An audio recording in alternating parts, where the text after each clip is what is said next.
What if I told you that America's worst fighter plane became the Soviet Union's most lethal weapon? Sounds ridiculous, right? That's because we've been sold a lie about success, that there's one best way to do things, one superior design, one ultimate solution that works everywhere for everyone. But here's the uncomfortable truth nobody wants to admit. The P-39 Airacobra, the American aircraft that U.S. pilots literally refused to fly, became the deadliest tool in Soviet hands during World War II. While we were writing it off as a failure, Russian pilots were using it to dominate the skies over the Eastern Front, racking up kill counts that made the Luftwaffe retreat in fear. This isn't just some obscure war story buried in dusty archives. This is a masterclass in how context transforms capability, how what's trash in one person's hands becomes treasure in another's. You've probably felt this frustration yourself, haven't you? You've been told certain tools, methods, or approaches are the best, only to watch them fail miserably in your specific situation. Meanwhile, something everyone else dismissed as worthless suddenly works like magic when you apply it differently. The Lend-Lease program between the US and the USSR accidentally created one of history's greatest examples of this principle. The Soviet fighter pilots didn't have the luxury of being picky, they took what they could get, but then they did something America never thought to do. They actually figured out what the P-39 was truly good at. And in doing so, they didn't just win battles, they changed the entire course of WW2 aviation on the Eastern Front. Here's what makes this story even more controversial. The American fighter plane that became a Soviet legend wasn't improved or redesigned. It was the exact same aircraft that American pilots complained about and rejected. Same engine, same guns, same airframe. The only thing that changed was who was flying it, where they were flying it, and how they were using it.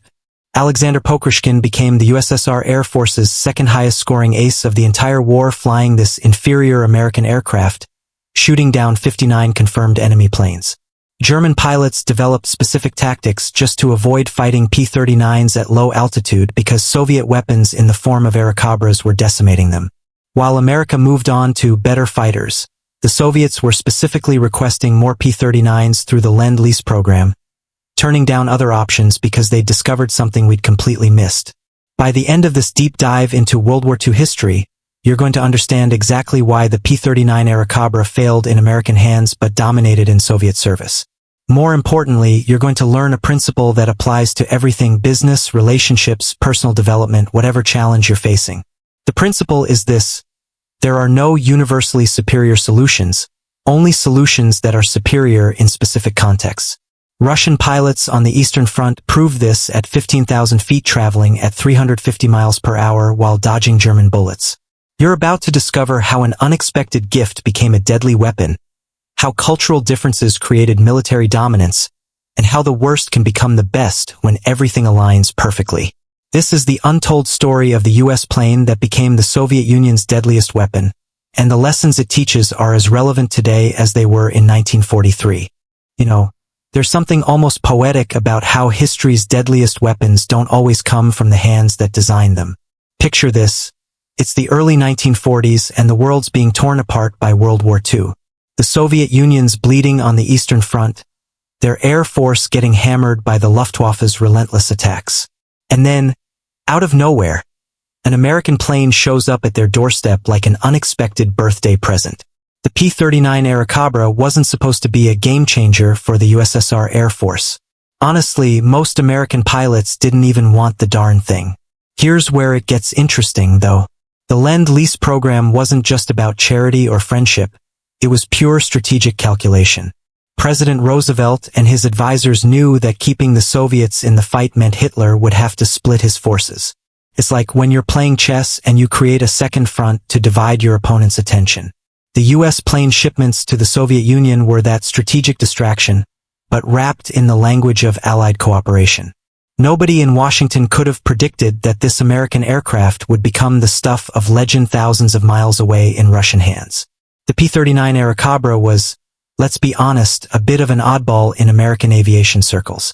Its engine sat behind the pilot instead of up front. A weird design choice that made many US aviators uncomfortable. Think of it like driving a car where the engine's in the trunk instead of under the hood. It just feels off, right? American fighter pilots complained that the Airacobra fighter couldn't compete at high altitudes where they needed to dogfight over Western Europe. The thing performed sluggishly above 15,000 feet, losing power when it mattered most. So Uncle Sam decided, well, if we don't want it, maybe our friends across the ocean will find it useful. What nobody grasped at the time was that war story contexts matter more than specifications on paper. The Eastern Front wasn't like the skies over Britain or France. It was a completely different beast. Soviet pilots weren't engaging in high-altitude bomber escorts or stratospheric dogfights. They were fighting low and dirty, supporting ground troops, strafing enemy positions, and engaging in brutal close-quarters combat where every second counted. The Lend-Lease program was about to deliver the perfect tool for a job nobody in America fully understood. It's like handing someone a hammer when you think they need a screwdriver, only to discover they were building something entirely different. When those first P-39s arrived through the treacherous Arctic convoys, Soviet commanders looked at them with curiosity mixed with desperation. They didn't have the luxury of being picky. They needed anything that could fly and fight. The American fighter plane came with a powerful 37mm cannon mounted in the nose, punching through German armor like a hot knife through butter. Russian pilots quickly realized this wasn't a high-altitude interceptor. It was a ground attack predator waiting to be unleashed. The USSR Air Force was about to turn America's rejected stepchild into their favorite hunting dog. The diplomatic exchanges between Washington and Moscow were polite, almost ceremonial. "Thank you for your generous support," the Soviets would say while American officials nodded, thinking they were offloading equipment of marginal value. But behind closed doors, Soviet aviation experts were already reverse engineering every bolt and wire, studying the P-39 in USSR maintenance facilities with the intensity of scholars examining ancient manuscripts. They saw potential where Americans saw problems. It's reminiscent of how some people can look at a rundown house and see a future mansion. They've got vision that others simply lack. The transaction seems simple on the surface. America builds planes, ships them east, and the Soviets throw them into combat. But this wasn't just about hardware crossing borders through the Lend-Lease program. It was about two completely different military philosophies colliding in the most unexpected way. The American aircraft industry had designed the Airacobra for one kind of war, but the Soviet Union was fighting another kind entirely. And in that gap between intention and application, something extraordinary was about to emerge. A transformation that would rewrite the rules of WW2 aviation and create legends that would echo through history. The journey those P-39 Airacobras took to reach Soviet hands was nothing short of a nightmare wrapped in ice and danger. Imagine shipping thousands of American aircraft across some of the most hostile waters on the planet, the Arctic Ocean during World War II. The Arctic convoy route was like playing Russian roulette with German U-boats, surface raiders, and weather so brutal it could freeze a man solid in minutes. Ships loaded with these American fighter planes had to navigate through waters where icebergs loomed like frozen tombs and Nazi submarines prowled beneath the surface. The Lend-Lease program's success depended on these convoys making it through, and honestly, many didn't. Sailors who survived those crossings would tell you stories that sound like something out of a horror novel. Waves tall as buildings crashing over the deck, ice forming so thick on the ship's superstructure that crews had to hack it away with axes to prevent capsizing. The U.S. plane crates were lashed down tight, but sometimes the ocean didn't care about human engineering. Picture hundreds of millions of dollars worth of aircraft swinging violently in the hold while depth charges exploded nearby and torpedo wakes streaked through the water. Some convoys lost 30, 40, even 50% of their ships. Those P-39s that actually reached Murmansk or Arkhangelsk were the lucky survivors of an ordeal most people can't even imagine. But here's where the story takes a fascinating turn. Once those American aircraft touched Soviet soil, they entered a completely different world. The USSR Air Force had receiving stations set up in places so remote and cold that they made Alaska look like a tropical vacation. Siberian air bases became the transition points where Soviet pilots first laid hands on the Airacobra fighter. These weren't your comfortable American training facilities with heated hangars and coffee machines. We're talking about wooden buildings barely keeping out the -40-degree cold, mechanics working with frozen fingers, and pilots who'd been fighting desperately with outdated equipment suddenly presented with this strange American machine. Russian pilots approached the P-39 Airacobra with a mixture of skepticism and hope. They'd heard rumors about American technology, but they'd also been disappointed before. The first test flights happened in conditions that would have grounded any sane aviator. Think about strapping yourself into an unfamiliar aircraft when the temperature's so low that fuel can gel, oil turns to sludge, and metal becomes brittle as glass. Yet these Soviet fighter pilots climbed into those cockpits anyway, fired up those Allison engines, and took to the frozen skies. What they discovered in those initial flights would fundamentally alter the course of the Eastern Front. The P-39 in USSR hands was about to reveal secrets that American test pilots had completely missed.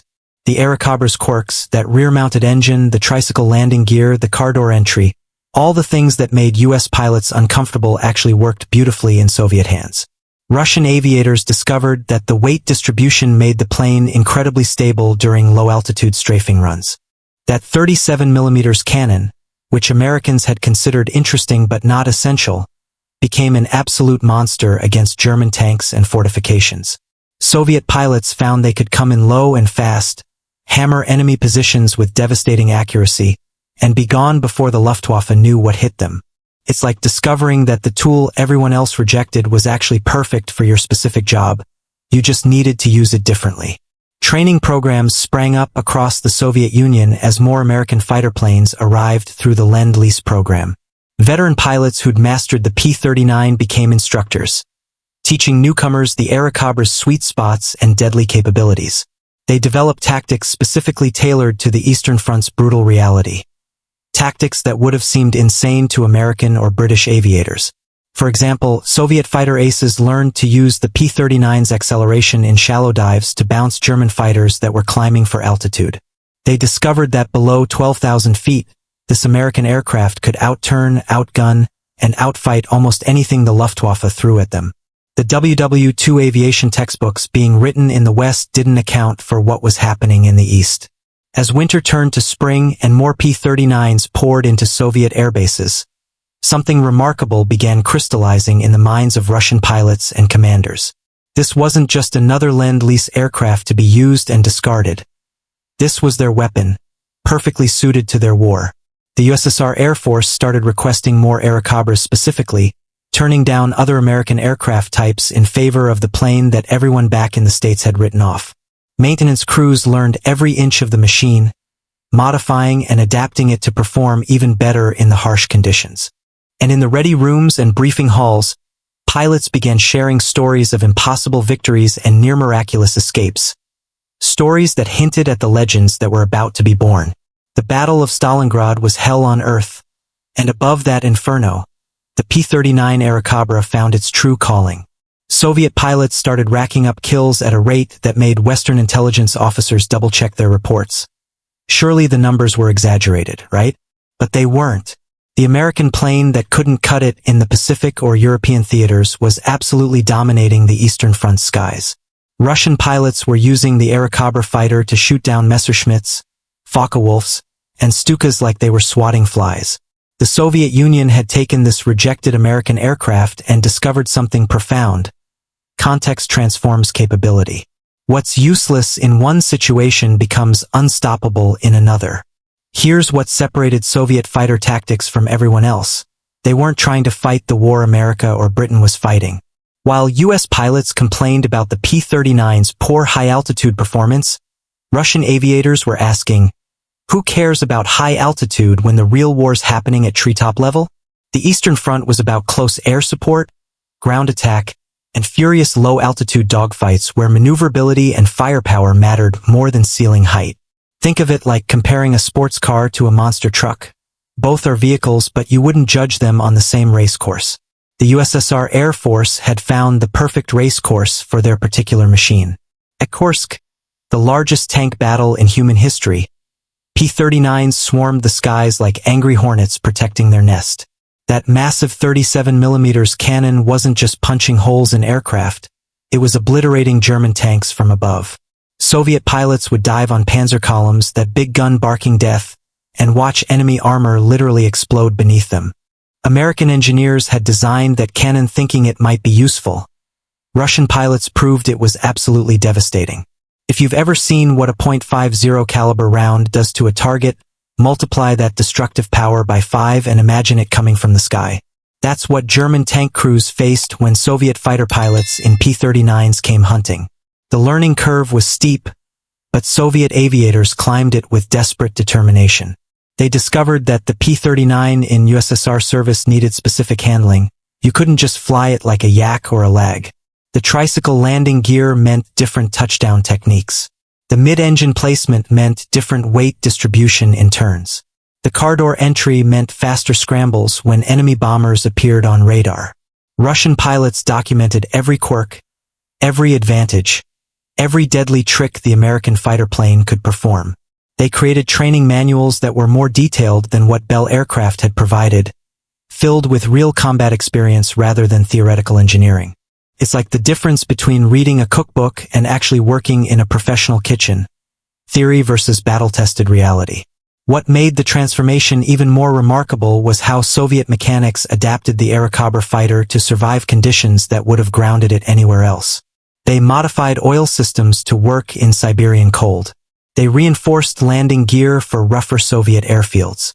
They stripped out equipment they didn't need and added armor where combat experience showed they needed it most. The Lend-Lease program had delivered the raw material. Soviet ingenuity was forging it into something new. Think about how a master chef can take basic ingredients and create a masterpiece.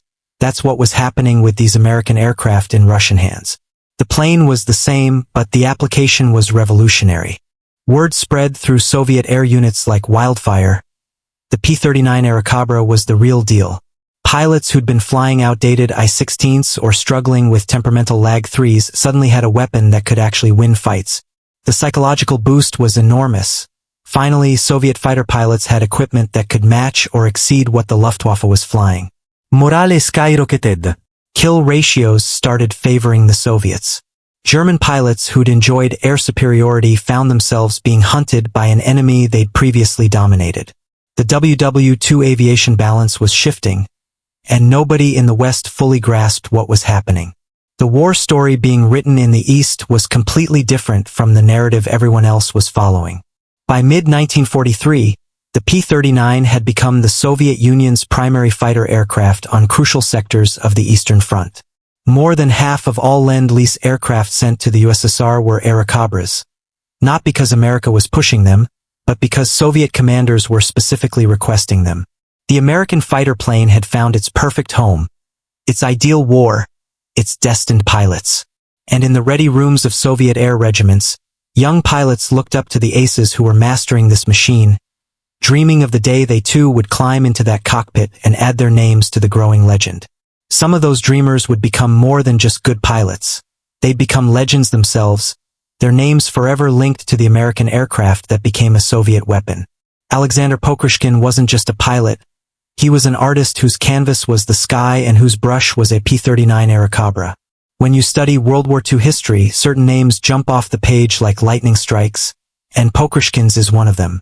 This Soviet fighter ace shot down 59 confirmed enemy aircraft, and the vast majority of those kills came while flying the American aircraft everyone back in the States had dismissed. He didn't just fly the plane. He became one with it, turning that machine into an extension of his own predatory instincts. German pilots on the Eastern Front developed a healthy fear of him. When Pokrushkin's radio call sign came over the airwaves, Luftwaffe squadrons would literally break formation and flee. That's the kind of reputation you earn when you master your craft at the highest possible level. What made Pokrushkin extraordinary wasn't just natural talent. It was his obsessive study of aerial combat combined with the perfect tool for his methods. He treated the P-39 in USSR service like a scientist treats a laboratory, constantly experimenting with tactics, angles of attack, energy management, and gunnery solutions. Other Russian pilots were good. Pokrushkin was transcendent. He developed the Kuban ladder formation, a tactical arrangement that maximized the Airacobra fighter's strengths while covering its weaknesses. Think of it like a football coach designing plays specifically for his team's unique abilities. Pokrushkin wrote the playbook for P-39 combat on the Eastern Front. His innovation wasn't just about individual glory. He was elevating everyone around him, teaching them how to turn an American fighter plane into a Soviet weapon of unmatched lethality. The stories about Pokrushkin read like fiction, but they're documented war story facts that intelligence officers verified multiple times. There's the account of him taking on 7 German fighters single-handedly, shooting down 3 and scattering the rest. There's the mission where he led his squadron through impossible weather to intercept a Luftwaffe bombing raid, destroying 4 bombers before they could reach their target. Every flight was a masterclass in aggression, precision, and ice-cold calculation. He understood something fundamental about combat that many pilots never grasp. Hesitation kills, but recklessness kills faster. The sweet spot between those two extremes is where legends are born, and Pokrushkin lived in that sweet spot every time he climbed into his P-39 Airacobra. But Pokrushkin wasn't the only Soviet fighter ace turning the Lend-Lease program's gift into a nightmare for the Luftwaffe. Grigory Rechkalov flew the American aircraft to 56 confirmed kills, becoming the second highest scoring P-39 pilot in the USSR Air Force. Nikolai Gyulov racked up 57 victories, most in the Airacobra fighter. These weren't flukes or statistical anomalies. These were systematic demonstrations of what happens when elite pilots get their hands on the right equipment. It's like giving a master violinist a Stradivarius instead of a student instrument. Suddenly, capabilities that were always there can finally be fully expressed. The WW2 aviation records show that Soviet pilots achieved kill ratios in P-39s that matched or exceeded anything achieved by American or British aces in their preferred aircraft. The relationship between these Russian pilots and their American fighter plane bordered on spiritual. They gave their Airacobras nicknames, painted them with personal insignia, and maintained them with fanatic attention to detail. Pokrushkin knew every rivet, every wire, every quirk of his particular aircraft. He could tell when something was slightly off just by the sound of the engine or the feel of the controls. This wasn't just professional competence. This was love, the kind of bond that forms between warriors and the weapons they trust with their lives. When you read accounts from Soviet fighter pilots who flew the P-39 in USSR squadrons, you hear a reverence in their words that American P-39 pilots rarely expressed. The plane had found pilots who truly appreciated what it could do. German aviators started developing specific tactics to avoid engaging P-39s at low altitude. That's how dominant Soviet weapons had become in the hands of aces like Pokrushkin. Luftwaffe training manuals were updated with warnings about the Airacobra's devastating cannon and the aggressive tactics Russian pilots employed. Think about what it means when your enemy has to rewrite their doctrine specifically to counter one type of aircraft. That's not just respect, that's fear. The U.S. plane that American strategists had considered second-rate was forcing the world's most experienced Air Force to fundamentally rethink how they fought. That's the power of matching the right tool with the right user in the right context. The psychological impact rippled through both air forces like a shockwave. Young Soviet pilots volunteered for P-39 squadrons, hoping to follow in Pokrushkin's legendary footsteps. Every ace who came back with kills added to the Airacobra's growing mystique, transforming it from just another Lend-Lease aircraft into a symbol of Soviet air superiority on the Eastern Front. Meanwhile, the reputation was building, spreading through radio intercepts, intelligence reports, and prisoner interrogations, that something fundamental had shifted in the skies over Russia. The balance of power wasn't just changing. It had already changed, and the world was only beginning to understand the magnitude of that transformation. The irony would have been funny if it weren't so strategically significant.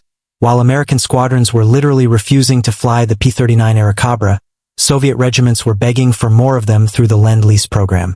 Back in the States, military planners were quietly embarrassed about the whole P-39 situation, viewing it as a design that hadn't lived up to expectations. Aviation journals barely mentioned it except to note its limitations at high altitude. Meanwhile, thousands of miles away on the Eastern Front, that same American aircraft was becoming the most feared fighter in Soviet hands. It's one of history's perfect examples of how perception and reality can diverge so completely that they're practically in different universes.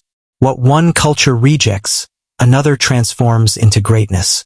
You've got to understand the cultural differences that made this transformation possible. American pilots were trained for a specific kind of warfare, high-altitude bomber escorts, long-range missions, fighting in the thin air where superchargers and turbochargers meant everything. The U.S. plane development focused on these parameters because that's what the Pacific and European theaters demanded. But Russian pilots? They were fighting a completely different war. The Eastern Front was brutal, close quarters, low-altitude chaos where you needed ruggedness, firepower, and maneuverability below 15,000 feet. The USSR Air Force wasn't trying to escort B-17s to Berlin. They were trying to stop German tanks from overrunning their positions. Same aircraft, completely different missions, and mission dictates whether equipment succeeds or fails. The numbers tell a story that should have shocked Western military analysts but somehow got buried in the broader World War II narrative. By 1944, roughly half of all American fighter planes sent to the Soviet Union through the Lend-Lease program were P-39 Airacobras. That's over 4,700 aircraft. The Soviets weren't just accepting what America wanted to dump on them. They were specifically requesting Airacobras over other available types. They turned down P-40 Warhawks, P-47 Thunderbolts, and other fighters that American pilots preferred. Think about that for a moment. The Soviet Fighter Command knew exactly what they wanted, and it was the plane Americans didn't want. That's not just preference. That's strategic clarity about what works in your specific circumstances. The transformation of the American fighter plane into a Soviet weapon happened at multiple levels simultaneously. Soviet engineers reverse-engineered components, improved maintenance procedures for Arctic conditions, and developed field modifications that made the P-39 in USSR service even more effective. Tactics evolved through brutal trial and error, written in the blood of both victories and losses. Training programs became increasingly sophisticated, teaching new pilots not just how to fly the Airacobra fighter, but how to think like Pokrishkin, how to hunt like Rechkalov, how to turn every flight into a potential masterpiece of aerial combat. The WW-2 aviation landscape was being redrawn, and the cartographers were Russian pilots who'd found their perfect instrument of war. What's fascinating is how completely the Western powers missed what was happening. Intelligence reports mentioned Soviet success with P-39s, but the overall narrative remained, it's a mediocre aircraft that's better than nothing. American and British strategists couldn't quite wrap their heads around the idea that their rejected design had become genuinely superior in a different context. It's like if you gave away a guitar because you couldn't play classical music on it, then discovered the person you gave it to became a rock legend with that same instrument. The guitar didn't change, the musician and the music did. Soviet determination had taken American engineering and created something neither culture could have achieved alone. A fusion that was rewriting the rules of air combat on the Eastern Front. By late 1944, the strategic implications were becoming impossible to ignore. The Luftwaffe had lost air superiority over crucial sectors of the Eastern Front, and the P-39 Airacobra was a major reason why. German ground forces that had relied on air support found themselves under constant attack from Soviet fighter bombers they couldn't counter effectively. The Lend-Lease aircraft that was supposed to be a minor supporting character in the war story had become a leading protagonist in the Eastern theater. Stalin himself took notice, awarding the highest honors to P-39 aces and ensuring those squadrons received priority in equipment and supplies.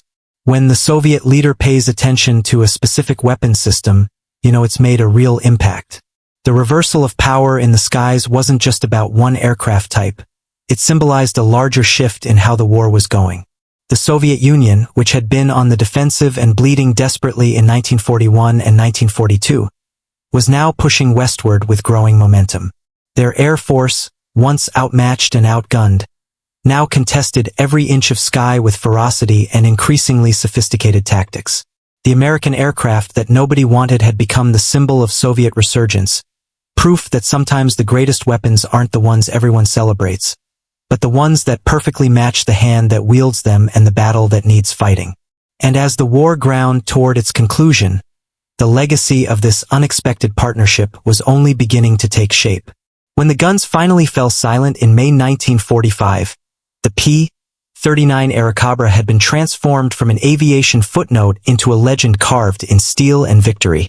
The war story it wrote across the Eastern Front was one that challenged every assumption about what made a successful fighter aircraft. Here was an American aircraft that U.S. pilots had rejected, that aviation experts had dismissed, that military planners had considered mediocre at best, and it had become the Soviet Union's most decorated fighter plane of World War II. The Lend-Lease program had facilitated thousands of equipment transfers, but none created such a perfect storm of unexpected excellence. It proved something profound. Greatness isn't always inherent in the object itself, but in the alignment between tool, user, and purpose.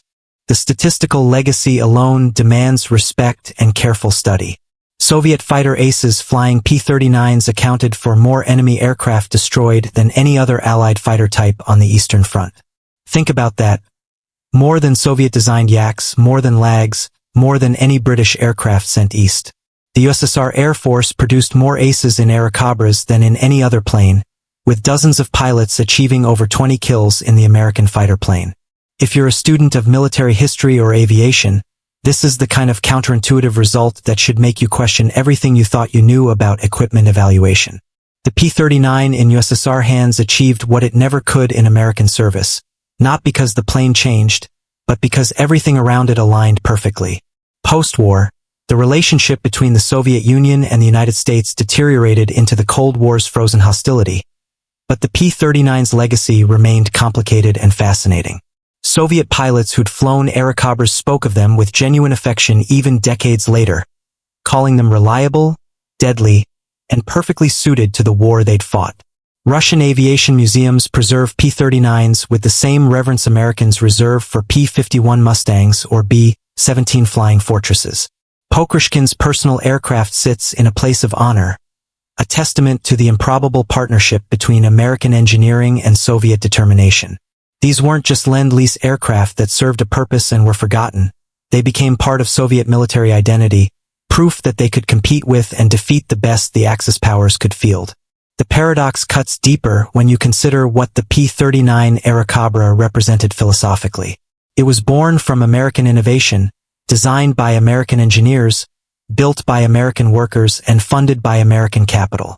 Yet it found its true expression in Russian hands, fighting a Russian war, flown by Russian pilots who understood it in ways its creators never imagined. The World War II history books written in the West often gloss over this uncomfortable truth, that sometimes other people use our tools better than we do. It's humbling, really, like watching someone else cook a better meal with your own recipe in your own kitchen.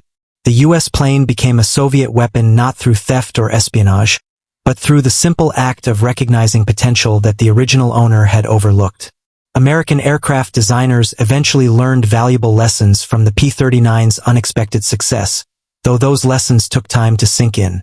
The importance of mission-specific design became clearer. There's no such thing as a universally superior aircraft, only aircraft that excel in particular roles under particular conditions. The Soviet fighter experience with the Airacobra fighter demonstrated that pilot training, tactical doctrine, and operational context matter as much as raw performance specifications. If you're designing weapons, building businesses, or creating anything meant to perform in the real world, this principle applies across the board. What works in one context might fail in another, and what fails in one might dominate in another. The key is matching capability to requirement with brutal honesty about both. The Lend-Lease program itself became a case study in unintended consequences and unexpected success. Policymakers had envisioned it as a way to keep allies fighting while America ramped up its own war effort. They saw it primarily through a lens of quantity: get equipment to people who need it, keep them in the fight, tie down enemy forces. What they didn't anticipate was that some of that equipment would be used so brilliantly that it would actually outperform its use in American hands. The war story of US to USSR aircraft transfers is filled with forgotten planes and forgettable results. But the P-39 stands out like a diamond in a coal mine. It proved that international cooperation could create capabilities that transcended what either nation could achieve alone, even when that cooperation was born from desperation rather than genuine partnership. The legacy lives on in unexpected ways, in the stories old Russian veterans still tell their grandchildren, in the aviation history books that finally give the Airacobra its due, in the lessons military planners study about context and capability.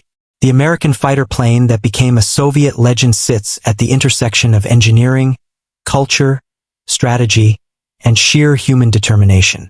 It reminds us that the world is more complex than our assumptions, that success and failure are often contextual rather than absolute, and that sometimes the greatest achievements come from the most unlikely partnerships. The steel and aluminum have long since rusted and corroded, but the questions the P-39 raises about potential, perception, and performance remain as sharp and relevant as ever. So here's the real question. What P-39 Airacobra are you rejecting in your own life right now? What tool, opportunity, or strategy have you dismissed because it didn't work in someone else's context, never stopping to consider that it might be perfect for yours?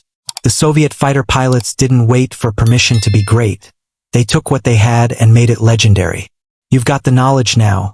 The only question is whether you'll actually apply it or let it sit unused like those American aircraft gathering dust while Russian pilots were changing history. If this war story taught you something valuable, smash that like button, drop a comment telling me where in the world you're watching this from, and subscribe to this channel with notifications on because we're just getting started uncovering the hidden lessons history has to teach. And listen, don't stop here.